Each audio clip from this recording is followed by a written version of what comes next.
بسم الله الرحمن الرحيم الحمد لله وكفى والصلاة والسلام على الحبيب المصطفى صلى الله عليه وعلى آله وسلم تسليما كثيرا. إن الله وملائكته يصلون على النبي يا أيها الذين آمنوا صلوا عليه وسلموا تسليما.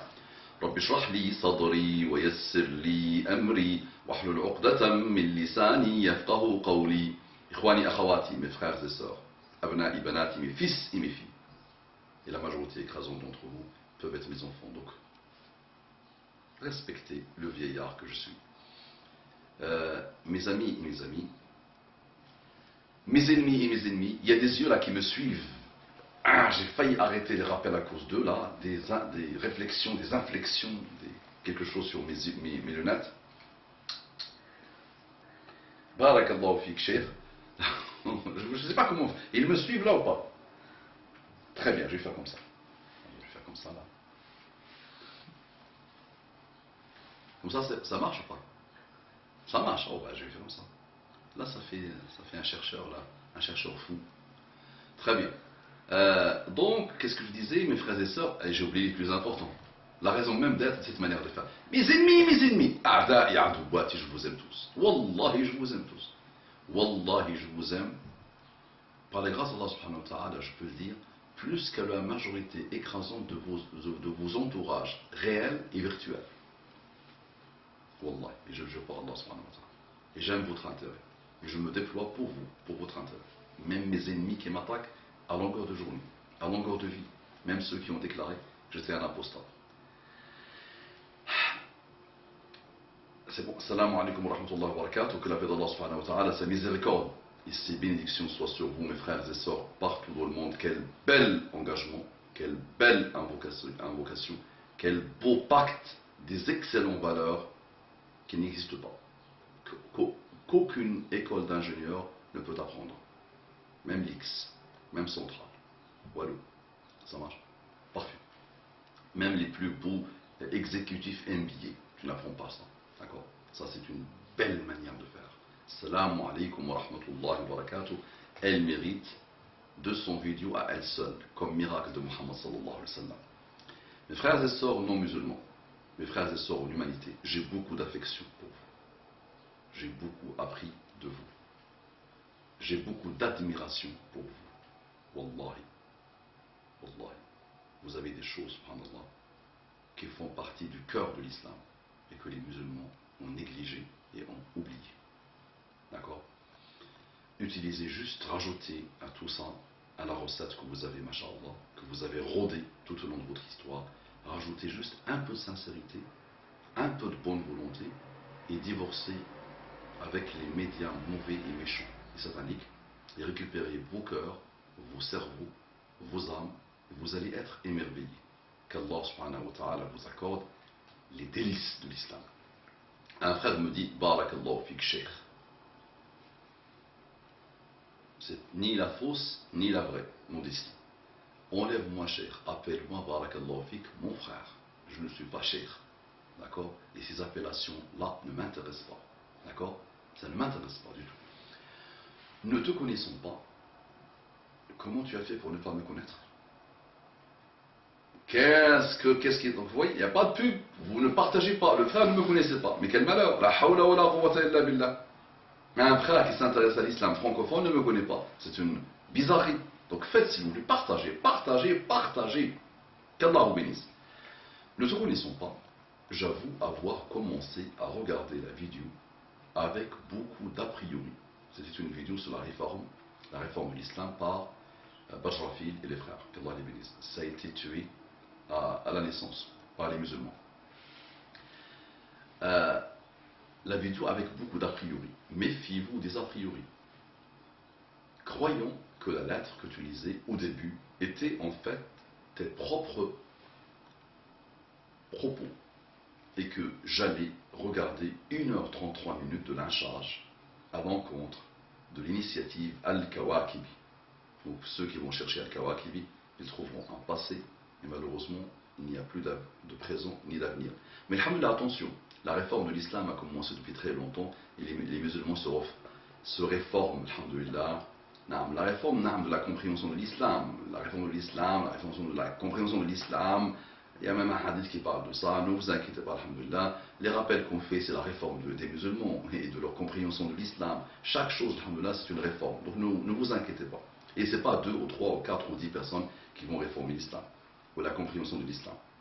Donc, il dit que j'allais regarder 1h33 de l'incharge à l'encontre de l'initiative Al-Kawakibi et de ses participants. Mais j'ai par la suite compris que tu répondais à la lettre d'un étudiant. Masha'Allah pour la méthode et la clarté des propos. Oh là là, j'aime bien ça. Masha'Allah pour la méthode et la clarté des propos choisis, ainsi que pour le panache. Oh là là, ce panache, c'est mon panache, Masha'Allah. Oh là là, là.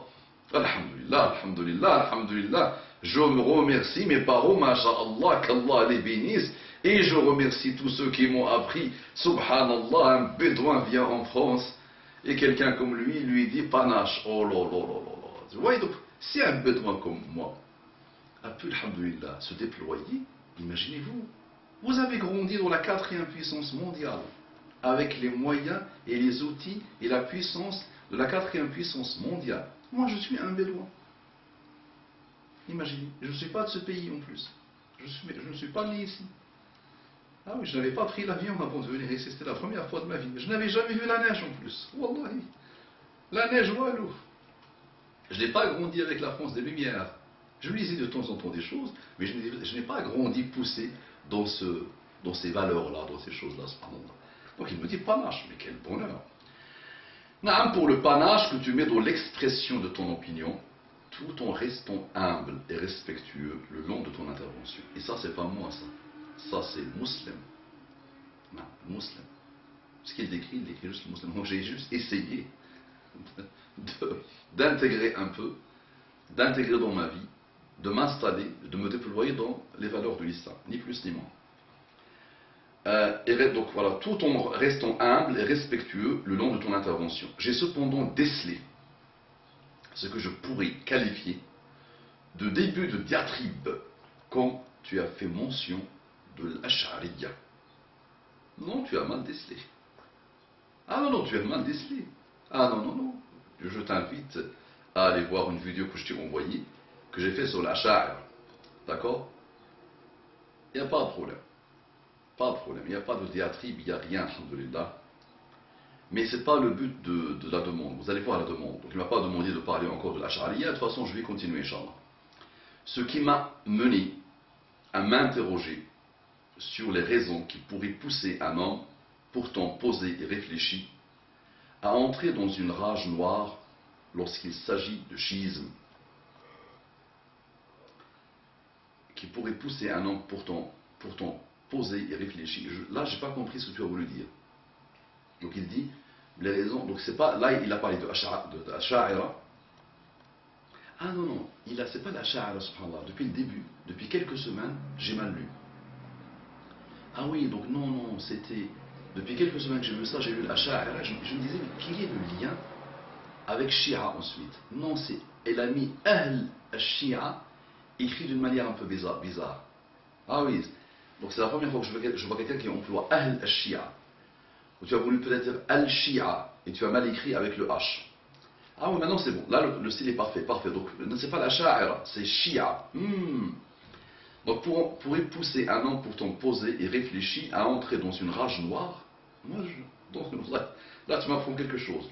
J'ai traité les Shia plusieurs fois, et quelques matralistes malheureux ont véhiculé le fait que j'étais chiite moi-même. Donc, entrer dans une rage noire, je m'excuse alors si tu m'as vu, si j'ai donné cette impression. Non, non, non, non, la rage noire ne m'intéresse pas. Du tout, alhamdoulilah, sur 1000 rappels, ça ne m'intéresse pas. Parfois, je m'implique plus dans ce que je raconte, mais la rage noire, oh là là là là là là là là.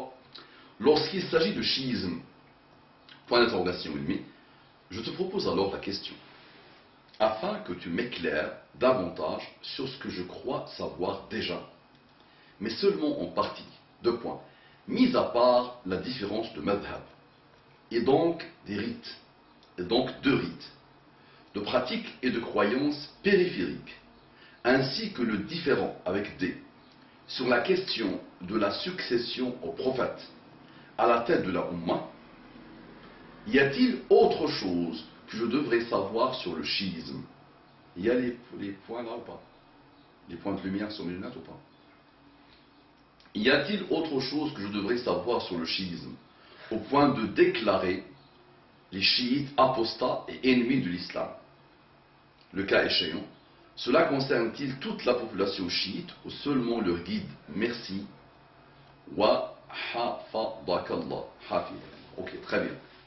Sahallahu lak ad-dunya wal akhirah, jazakallahu kulla khair pour le bien que tu vois en moi. Barakallahu fik, akramakallah, radiyallahu anka wa ardaka. Shia. Donc j'ai traité Shia plusieurs fois. Donc déjà, mon ami, cette possession,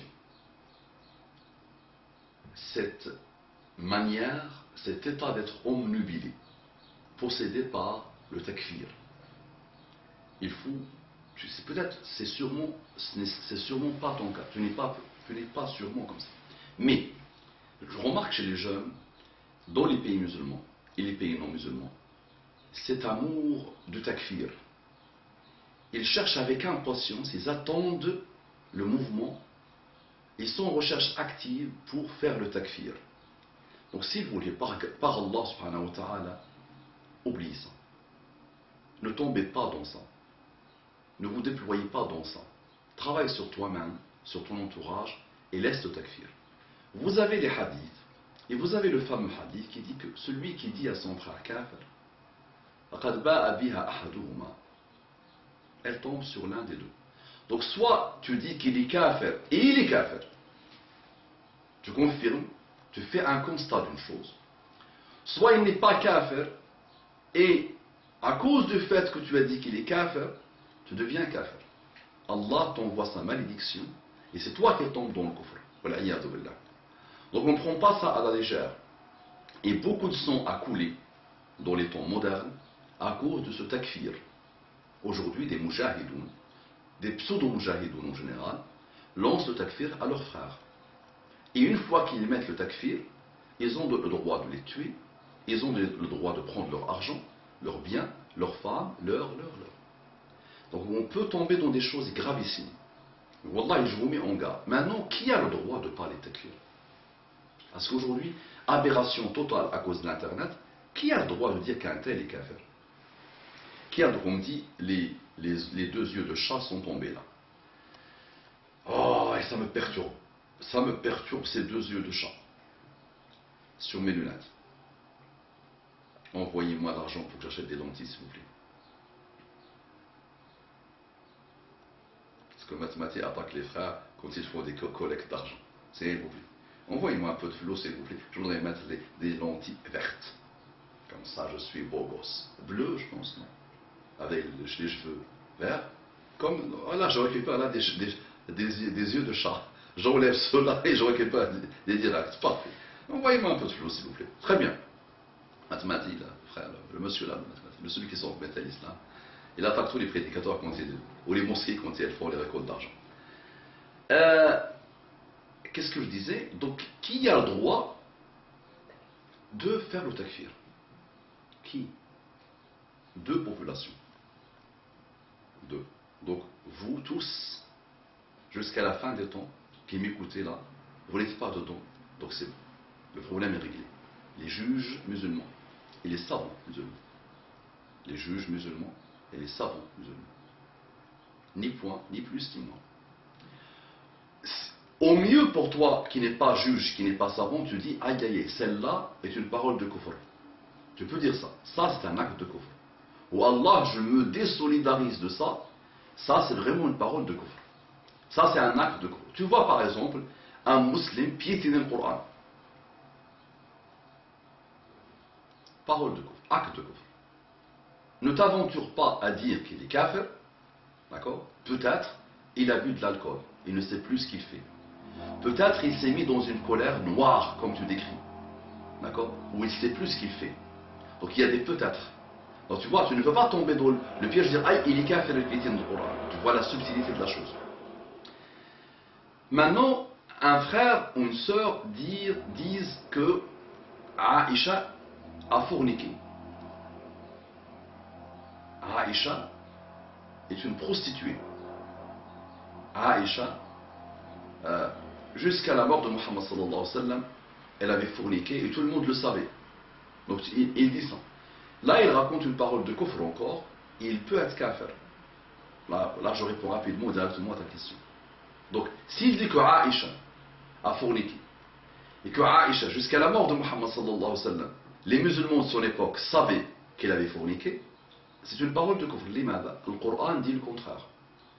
Et quelqu'un qui prétend le contraire du Coran, wal-iyadhu billah, yakfur. Au moins, il fait un acte de kufr. Tu comprends la subtilité? Donc, Al-Qadi, et Habibi, quand tu observes bien, le juge fait une instruction. Ça veut dire, on vient voir le juge, on lui dit, voilà, un tel insulte Muhammad sallallahu alayhi wa sallam, il s'appelle Muhammad, et il insulte Muhammad sallallahu alayhi wa sallam à longueur de journée. Le juge va faire une instruction, va commencer à enquêter, va commencer à demander des témoignages, va inviter la personne, va, et lui, et seulement lui, et crois-moi qu'il va avoir vraiment peur, qu'il va se concerter, qu'il va faire des doigts, qu'il va faire beaucoup de choses pour éviter de dire qu'un innocent, qu'un musulman est apostat. Le juge, même les juges, les plus grands juges de la Ummah, évitaient le takfir. Et ne le donnaient que dans des cas vraiment graves et gravissimes. Donc ça, c'est le premier cas. Les savants aussi peuvent, dans leur analyse, dans leur observation, dans leur confrontation avec toutes les shubuhat qu'on voit, avec tous les kuffars qui sortent par-ci par-là, avec tous les faux prophètes qui sortent par-ci par-là, avec dire, après une recherche, après une analyse des livres, une analyse des actes d'une personne, qui peut être un journaliste égyptien, qui peut être un écrivain égyptien, ou syrien, ou soudanais, un soudanais qui a prétendu qu'il était le prophète, ou, ils vont faire des analyses, et ils vont dire, ah, ça, c'est un kafir. Kafir. On prend un cas connu, très connu, Rachad Khalifa par exemple, le plus grand théoricien des temps modernes des coranistes, lui kafir. Les savants ont dit kafir, les comités de fatwa ont dit qu'il est kafir. D'accord? Donc ni moi ni toi, donc les comités de fatwa l'ont étudié, l'ont analysé, ont vu ce qu'il a fait. Voilà, il a dit que le Coran était... Il y avait des versets du Coran qui étaient rajoutés. Il a fini par dire qu'il était prophète. Il a dit que jusqu'à l'âge de 40 ans, tout ce que tu fais comme péché ne compte pas. Tu fais ce que tu veux, il n'y a pas de problème. Donc il a dit tellement de malheurs, d'accord? Il a dit que la fin de Surah Tawbah est un verset qui n'appartient pas au Coran. Vous voyez? Donc voilà, je donné quelques pistes et quelques indications sur ce qui fait qu'on peut être considéré kafir. Maintenant, ce que je ne voudrais plus, s'il vous plaît, ce que je ne veux pas, et c'est pas moi qui te le dis, c'est la Ummah de Muhammad sallallahu alayhi wa sallam, savante, les savants de la Ummah, vous disent, s'il vous plaît, méfiez-vous du takfir. Et le hadith est clair, méfie-toi. C'était un préalable, s'il te plaît, avant de répondre à tes questions. Donc la question, donc, y aura-t-il, donc très bien, on va commencer dès le départ de la question, mise à part la différence de madhab et donc de rite, de pratique et de croyance périphérique, ainsi que le différent sur la question de la succession au prophète, à la tête de la Ummah. Y a-t-il autre chose que je devrais savoir sur le chiisme au point de déclarer les chiites apostats et ennemis de l'islam? Les chiites, d'abord, ils sont tellement brillants dans le mal, sans vouloir généraliser, que eux, ils créent des chaînes paraboliques, télévisuelles, ils créent des sites internet, ils mettent des millions et des millions d'euros, parfois même des milliards. Ils sont très brillants dans le fait de casser à longueur de journée les musulmans sunnites, les sahaba, les musulmans tout court.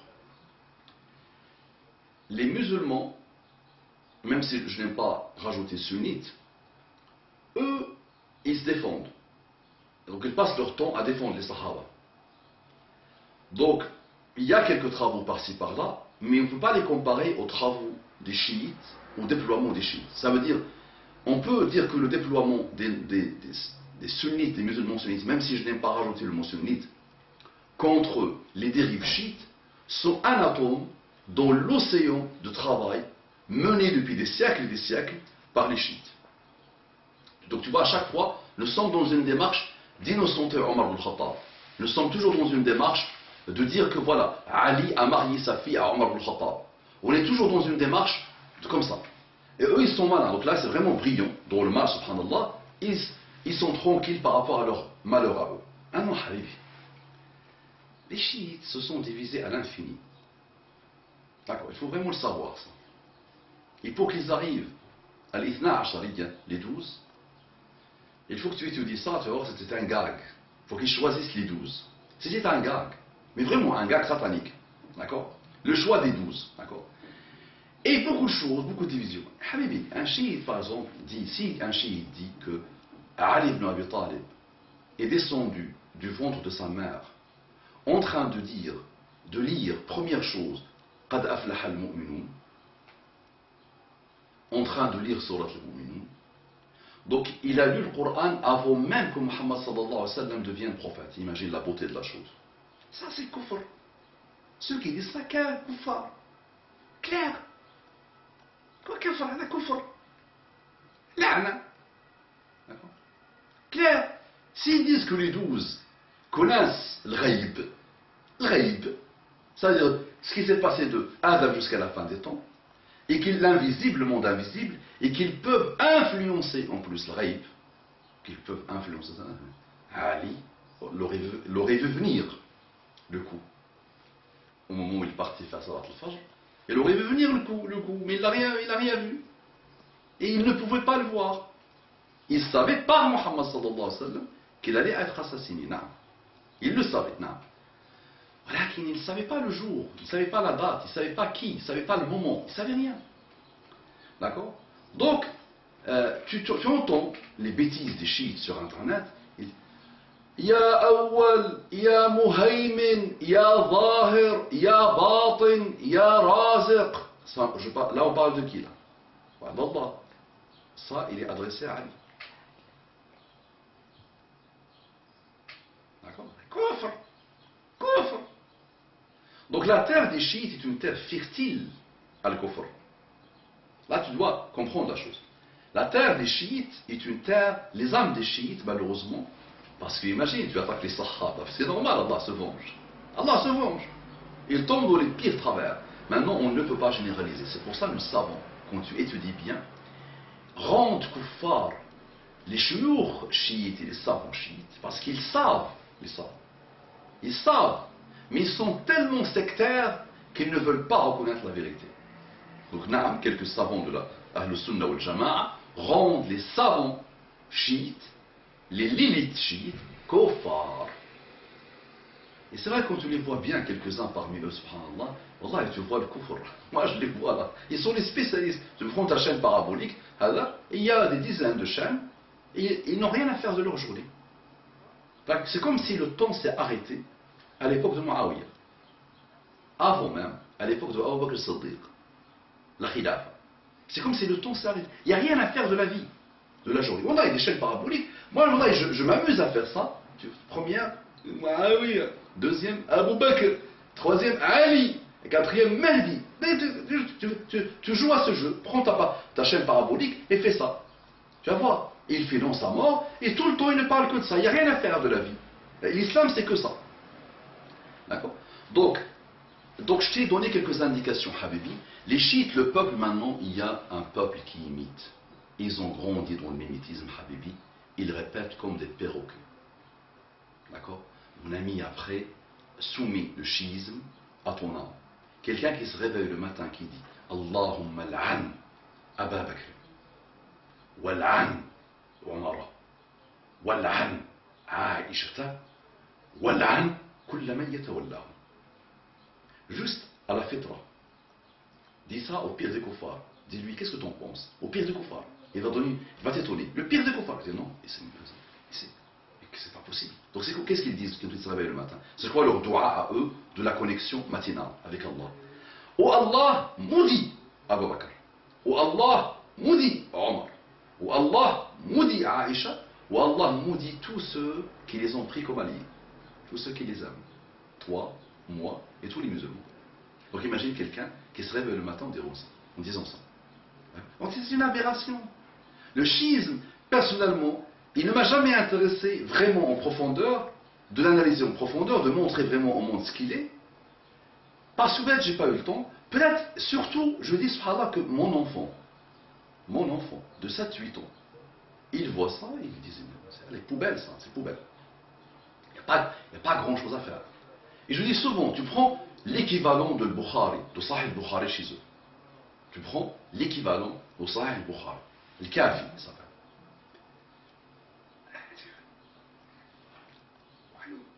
Il n'y a pas de sanad, il n'y a pas de chaîne de transmission. Parole inventée, sur parole inventée, sur parole inventée. Une poubelle de paroles inventées. Ça, c'est leur équivalent de Sahih al-Bukhari. D'accord? Leur deuxième livre, le plus important, juste au même niveau du Coran, ils le lisent plus que le Coran, Nahj al-Balagha.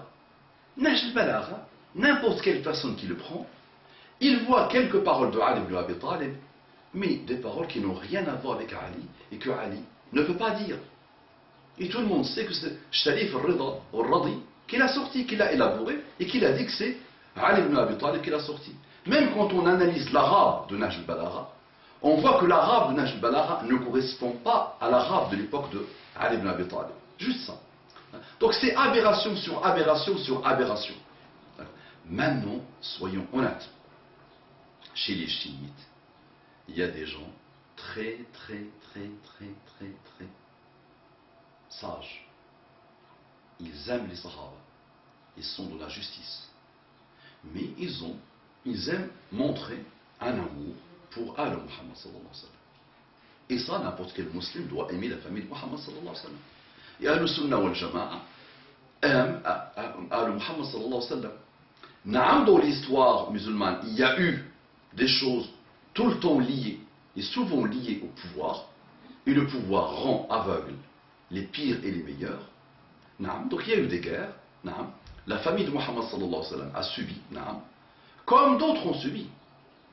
D'accord? Les têtes ont circulé sur la terre, subhanallah, ont roulé sur la terre, naam, à cette époque-là, à cause du pouvoir. Mais je donne toujours l'exemple de Ali al-Amin, un cheikh libanais, chiite, Ali al-Amin.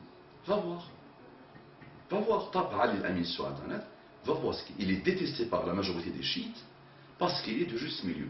Il y en a, alhamdoulilah, mais il y en a même en Iran des chiites qui ne veulent plus entendre parler de ces malheurs-là, ne veulent plus entendre parler de ces kufriyat-là, parce qu'il y a du kufr, vraiment, il y a des niveaux de kufr étonnants. Pas chez tous, mais chez leurs savants, chez leurs extrémistes, parce que dans leurs savants, il y a aussi des gens apaisés, de juste milieu, mais ils ont aussi, malheureusement, des extrémistes. Et chez eux, dans le chiisme, hadith wa la haraj, comme dit l'expression arabe. Hadith wa la haraj. Dis ce que tu veux. Tu peux dire ce que tu veux. Et imagine ce que tu veux comme déviation. Imagine ce que tu veux comme acte de kufr. Va voir Internet. Tape Shia sur Internet. Va voir leurs vidéos. Tu vas voir des choses. La hawla wa la quwwata illa billah. Maintenant, le critère pour que tu me dises, mis à part la différence de madhab. Habibi, différence de madhab ou pas, on ne ment pas sur Ja'far Sadiq. Je ne me dis pas à moi différence de madhab. Le musulman est honnête. Le musulman ne ment pas sur Muhammad sallallahu alayhi wa sallam. Le musulman ne ment pas tout court. Le musulman ne ment pas sur la famille de Muhammad sallallahu alayhi wa sallam. Tu ne peux pas faire dire à Ja'far Sadiq ce qu'il n'a pas dit. Ja'far Sadiq est un très grand homme de l'islam. Il descend directement de Muhammad sallallahu alayhi wa sallam. Naam. Il a formé plus de 4000 savants. Il y avait des savants qui se formaient chez lui. Parmi eux, l'imam Abu Hanifa, le fondateur de la jurisprudence musulmane, a été en partie formé par Ja'far Sadiq. Tu me dis, moi, mis à part, non, ils ont menti sur le madhab. Ils ont falsifié le madhab. Ils ont fait comme les chrétiens, malheureusement, extrémistes, par rapport à Jésus. D'accord? Ils ont menti sur Ali ibn Abi Talib. C'est du mensonge pur à longueur de journée. Donc, mis à part la différence de madhab, les nouvelles générations chiites vont devoir dire, vont devoir se rebeller, vont devoir avoir un printemps perse. Ils doivent faire un printemps perse. D'accord? Parce que tout ça, ça vient des Perses, malheureusement. Et moi, je vous dis l'histoire des chiites, c'est quoi? Ce sont des Perses, adorateurs du feu, qui n'ont jamais pardonné à l'islam de arrêter, de finir avec leur civilisation. Je vous la résume. L'histoire, c'est quoi? Ce sont des Perses. L'ADN des Perses est resté, d'accord, chez des chiites malheureux. Ces chiites malheureux n'ont pas toléré, n'ont pas appris, n'ont pas compris, n'ont pas pu boire la chose, n'ont pas pu la laisser passer. Le fait que Omar ibn Khattab a fini avec les Perses. C'était fini, niet, une civilisation, une puissance, une force qui a existé depuis des milliers d'années. Omar ibn Khattab et l'islam sont venus l'arrêter. Donc, un chiite est un adorateur du feu qui s'ignore. un chiite extrémiste est un adorateur du feu qui s'ignore, ni plus ni moins. Et sa vie est du feu. C'est un enfer terrestre, malheureusement. Et il finit par se brûler lui-même. Le problème, il se prépare pour l'enfer l'autre. Mais ni plus ni moins, moi je vous dis, simple, réglé, alhamdoulilah. D'accord? Donc les chiites vont devoir se rebeller. Alors, vont devoir prendre leurs livres, vont devoir prendre les malheurs de leurs livres, et ils vont devoir se rappeler que le schisme au départ, quand on a dit le mot Shia dès le départ, c'était quoi? C'était quoi? Tu te rappelles ou pas? Tu connais l'histoire ou pas? Et c'était une histoire politique. Ni plus ni moins. C'était pas une histoire de aqida, de madhab. C'était une histoire politique à la base. Shi'atu Ali. Nas ahabbu Ali wa tashayya'u li Ali. Ils ont choisi Ali. Ni plus ni moins. Ça n'a rien à voir avec l'aqida, ça n'a rien à voir avec le madhab, ça n'a rien à voir avec le minhaj, ça n'a rien à voir avec rien. C'est juste une problématique. J'ai penché pour un tel. Comme ça, c'est penché. Shia, ils ont penché pour Ali. Ni plus ni moins. D'accord? Après, ils se sont divisés, ils ont pondu le Khawarij. D'accord? Ils ont pondu le Khawarij. D'accord? Et 200 ans après l'Hijra, 200 ans après la mort de Muhammad sallallahu alayhi wa sallam, à 300 ans, il y a les shayatin. Il y a eu les satans pôles, les satans saules de l'islam. Alors, et c'est l'histoire, je raconte l'histoire. 2 à 3 premiers siècles, tranquille. Dès le 3e siècle, subhanallah, d'accord, 200 ans, 200 et quelques, 300 ans, il y a eu, subhanallah, les satans pôles. Vous savez que chez les chrétiens, il y a ce qu'ils appellent Saint Paul. Saint Paul n'a pas rencontré Jésus. Il ne l'a pas côtoyé, il ne l'a pas rencontré. C'était un menteur, un méchant. Il a tué les premiers disciples de Jésus. Il les a tués lui-même. Il leur a fait une fitna sans fin. Il était fourbe, manipulateur, arrogant, sanguinaire, méchant. Tout le mal était en lui. Un jour, il marchait. Un petit-fils de Shaitan, de Iblis, l'a rencontré dans la rue. Il dit, j'ai vu une vision, j'ai vu Jésus. C'était juste un petit-fils de Shaitan. C'était un œuf qui avait éclos à ce moment-là de Shaitan. Il est sorti et il a vu Saint Paul, Satan Paul. Et il aura des visions. J'ai vu Jésus. Et il a créé l'Église. Il a créé le christianisme qu'on connaît aujourd'hui. Il a été amélioré dans le mal depuis. Mais c'est ça l'histoire. Il a atterri en Europe. Il a été tué. D'accord? Ils l'ont tué. Ils ont débarrassé le monde de lui. Et ça l'histoire. Exactement le même cheminement, subhanallah, chez les chiites. Pile poil. Pile poil. Depuis tout à l'heure, je cherche le nom de ce shaitan-là, de ces shayatins-là, mais j'arrive toujours pas à le trouver. D'accord? Allez chercher dans Bahr al-Anwar, ce livre-là. Bahr al-Anwar. Comment il s'appelle? Comment il s'appelle cette pourriture-là? Bahr al-Anwar. D'accord? Cherchez ce livre-là, celui qui est derrière. Comment il s'appelle? Je m'engage, Inch'Allah, dès que je finis avec mes séries, de me pencher un peu sur le schisme, parce que si tu me poses toi la question, c'est qu'il y a d'autres qui se posent la question. D'accord? Je vais montrer à Siros et sa compagnie, et Yasser al-Habib, ce qu'ils valent, Inch'Allah.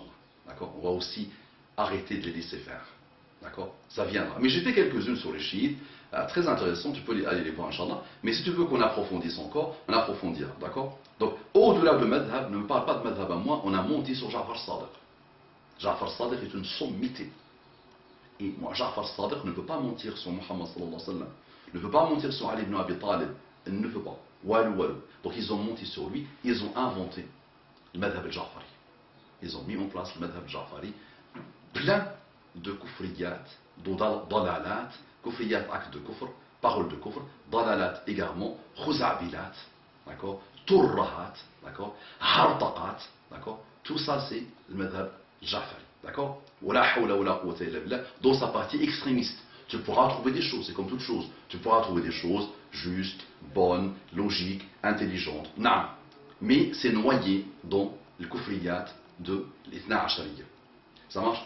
Donc, de pratiques et de croyances périphériques et qu'on soit. Donc, là, simple, toute chose qui est clairement kufr dans le Coran et la Sunna, tu peux dire chez les Shia ou chez les autres sectes, kufr. Tu peux le dire. C'est un acte de kufr. C'est une parole de kufr. Ne jamais dire kafir. Toi, tu n'as pas le droit de dire kafir. Ça, laisse-le au juge, au haba, au savant.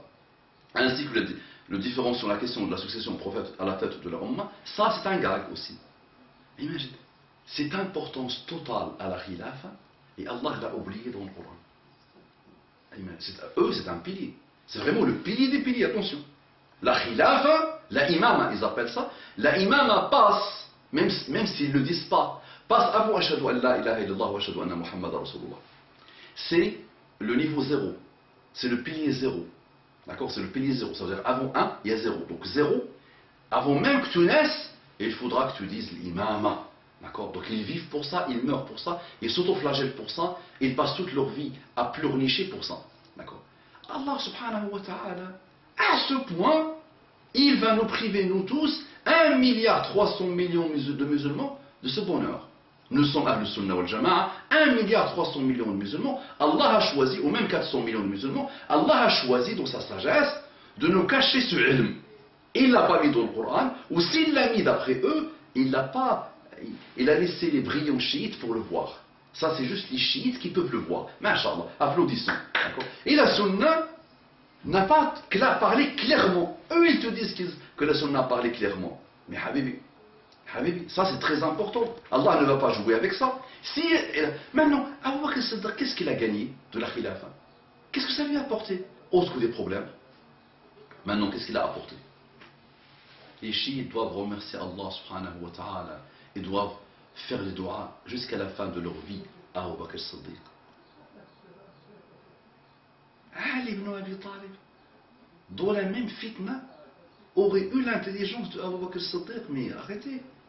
Ali c'est Ali, non. Mais non. Moi je te dis franchement, moi qui étudie les humains, qui est passionné par les humains, je te dis franchement, Allah subhanahu wa ta'ala a voulu, a statué, a décidé que ce sera Abu Bakr as-Siddiq.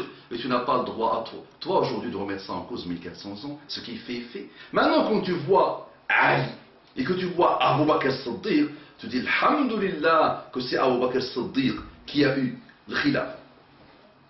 Parce que Omar ibn Khattab lui-même, qui était fort et connu par son intransigeance, son exigence, sa puissance de caractère, d'accord, qui ne peut pas être comparé avec Ali, d'accord.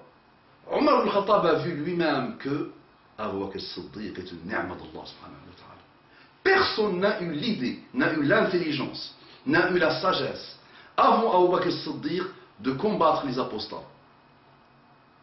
Ils ont refusé la zakat. Allah subhanahu wa ta'ala lui a donné une inspiration qui ne peut pas être donnée à n'importe qui. Ça c'est Abu Bakr et nous devons le remercier jusqu'à la fin des temps. Les musulmans étaient minoritaires.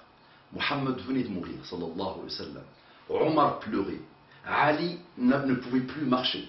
Ali ibn Abi Talib ne pouvait plus marcher.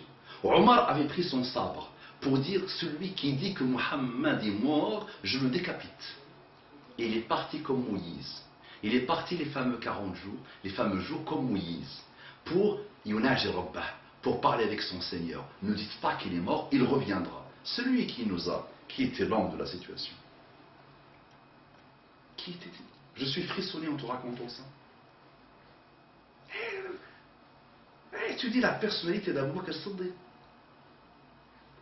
Qui peut faire ça? La mort de Muhammad sallallahu alayhi wa sallam. Ali ne pouvait même pas marcher. Ali ne pouvait pas marcher. Qu'est-ce qu'Ali va décider à ce moment-là? Il ne pouvait même plus marcher. Omar a perdu la tête. Omar à ce moment-là, il avait perdu la tête. Et il est dans un autre monde. Les gens pleuraient. Début de fitna. Tristesse, chagrin, malheur. Toi, avec le recul de 1400 ans, avec les livres, avec tout ça, et tu t'assois sur ton fauteuil et tu te prends pour un malin. Mais tu n'as pas vécu la situation. Tu n'as pas vu ce qui s'est passé à ce moment-là, subhanallah. Et Abu Bakr as-Siddiq, l'homme de la situation. Man kana ya'budu Muhammadan, fa inna Muhammadan qad mat. Qui peut dire ça si ce n'était pas l'ami intime de Muhammad sallallahu alayhi wa sallam? Qui peut dire ça? Ah là, je ne pourrais pas dire. Toi, tu ne pourras pas dire. Personne ne pourra dire. Ça, c'est une inspiration d'Allah qu'il a sortie sur la bouche de Abu Bakr. Il leur dit, celui qui adore Muhammad, celui qui adorait Muhammad, celui qui vénérait Muhammad, qu'il sache que Muhammad est mort. وَمَنْ كَانَ يَعْبُدُ اللَّهَ فَإِنَّ اللَّهَ حَيٌّ لَا يَمُوتُ. Et celui qui adore Allah, Allah est vivant, il ne meurt pas. Et ayez honte, les chiites. Toubou ilallah. Les kuffars tabou ilallah et les chiites, quelques-uns ne veulent pas yatoubou. Les kuffars, les pires mécréants, se reconvertissent à l'islam et ils deviennent paix, et les chiites continuent depuis des siècles à être un mal de division pour la Ummah, à être un cancer qui gangrène la Ummah. Ayez honte. Mets-toi sous terre et pleurniche pour ce que tu as fait contre Abu Bakr as-Siddiq. Abu Bakr as-Siddiq t'a sauvé. Si aujourd'hui tu as la chance de parler de l'islam, sache qu'Allah subhanahu wa ta'ala qui a préparé toutes les choses pour que l'islam règne. Donc ces événements-là, et ces événements-là, sache qu'il y avait l'Inaya al-Rabbaniya, il y avait le qadar d'Allah subhanahu wa ta'ala qui, comme l'histoire de Moïse, qu'il t'a expliqué dans le Coran. Tout ça a été millimétré par Allah subhanahu wa ta'ala. Et toi, tu viens dire à Allah, tes décisions finalement étaient mauvaises. Tu nous as mis Abu Bakr as-Siddiq. Nous étions minoritaires. Nous étions dans un moment de fitna totale, de tristesse. Tu perds Muhammad, imagine. Tu perds Muhammad sallallahu alayhi wa sallam. Imagine le niveau d'instabilité. Et des gens qui prétendent qu'ils sont prophètes. Et d'autres qui décident de quitter l'islam. Et d'autres qui apostasient. Et d'autres qui décident de ne pas payer la zakat. Et le peu de musulmans étaient dans le Madina al-Munawwara. Et toute la péninsule foisonnée de kuffars. Qui avaient la puissance, qui avaient les chevaliers, qui avaient le courage, et qui n'avaient pas les chagrins de la mort de Muhammad sallallahu alayhi wa sallam. Donc imagine la situation. Ça veut dire un petit groupe de personnes, Allah a mis entre leurs mains et dans leur cœur l'avenir de l'islam. Et à leur tête, il y avait Abu Bakr as-Siddiq. Le seul qui a eu l'idée de génie. Le seul qui a eu l'inspiration d'Allah subhanahu wa ta'ala. Hein? Et il les a sauvés à plusieurs reprises, mais prends les deux cas. Et incline-toi devant Abu Bakr. Celle-là. من كان يعبد الله فإن الله حي من كان يعبد محمدا فإن محمدا قد مات. Ali, mets-toi debout. Arrête Ali, mets-toi debout. Mais si tu adores Muhammad, Muhammad est mort. Si tu adores Allah, Allah, et c'est là. Et il leur a sorti le verset. فما محمد إلا رسول قد خلت من قبله الرسل. Et là, Omar ibn Khattab dit, c'est comme si c'est la première fois que j'entends le verset. Ça, c'est un cœur lié à Coran. Tu vois ça? Il leur a sorti le verset qu'il fallait. Il leur a rappelé qu'Allah parle de la mort de Muhammad sallallahu alayhi wa sallam.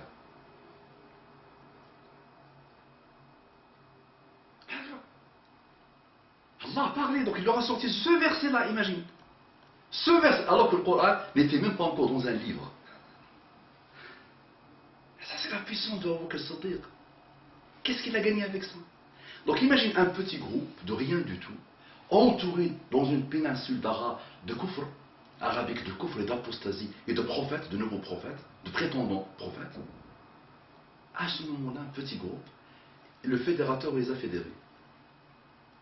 Le coach des âmes les a fédérés. Celui qui a côtoyé Muhammad sallallahu alayhi wa sallam.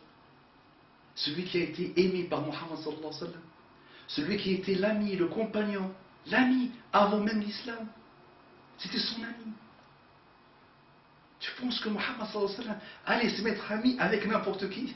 Mais vous êtes fous, quoi. Tu penses que Allah va laisser Muhammad sallallahu alayhi wa sallam côtoyer toute sa vie finalement?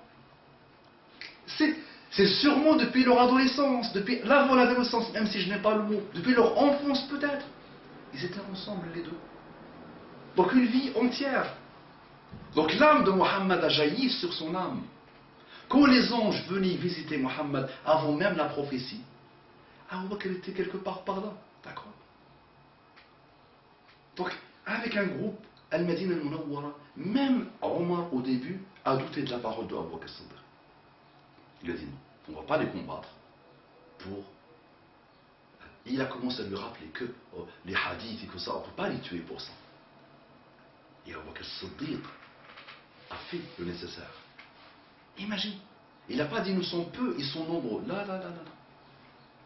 Maintenant, tu dois te poser à chaque fois des questions. Toi, le chiite qui insulte Khalid. Pourquoi Khalid s'est converti à l'islam? Pourquoi il n'est pas mort avec son père, le Walid? Pourquoi Khalid n'a pas été tué? Pourquoi Khalid, qui a combattu Muhammad sallallahu alayhi wa sallam sur plus de 18 ans? Parce que Allah l'avait réservé pour ces moments-là. Donc pour cette apostasie, Allah avait réservé Khalid, que toi tu insultes à longueur de journée. Pourquoi Allah a voulu que Omar se reconvertisse à l'islam? Amr ibn al-As. Pourquoi Amr ibn al-As se reconvertisse à l'islam? À la fin, 18 ans après, en même temps que Khalid ibn al-Walid. Dahiyatul Arab, il s'appelle. Dahiyatul Arab, l'homme le plus intelligent des Arabes, l'homme le plus rusé des Arabes. Parmi les Arabes. Pourquoi Allah l'a réservé pour ces moments-là? Hein? Quand tu vois les choses comme ça, tu dis astaghfirullah, s'il te plaît. Je te réponds à Allah subhanahu wa ta'ala, monsieur le chiite. Donc taqullah, taqullah. Donc je pense que j'ai fait le tour. Akramakumullah, aslahallahu lakum dunya wal akhirah. Toubu ila Allah, mes frères chiites. Toubu ila Allah, nous vous aimons. Nous aimons votre intérêt. Wallahi ya ikhwan. L'autre jour j'ai eu un qui est sur la terre de l'Irak, la terre de fitan, de discorde. Il me dit, je suis en train de faire le djihad. Ce sont des nuits de djihad. Je vais tuer les porcs chiites. Et wallahi, j'étais malheureux. J'étais malheureux de voir que des gens vivent pour tuer des musulmans, pour s'entretuer entre eux. Wallahi, c'est malheureux.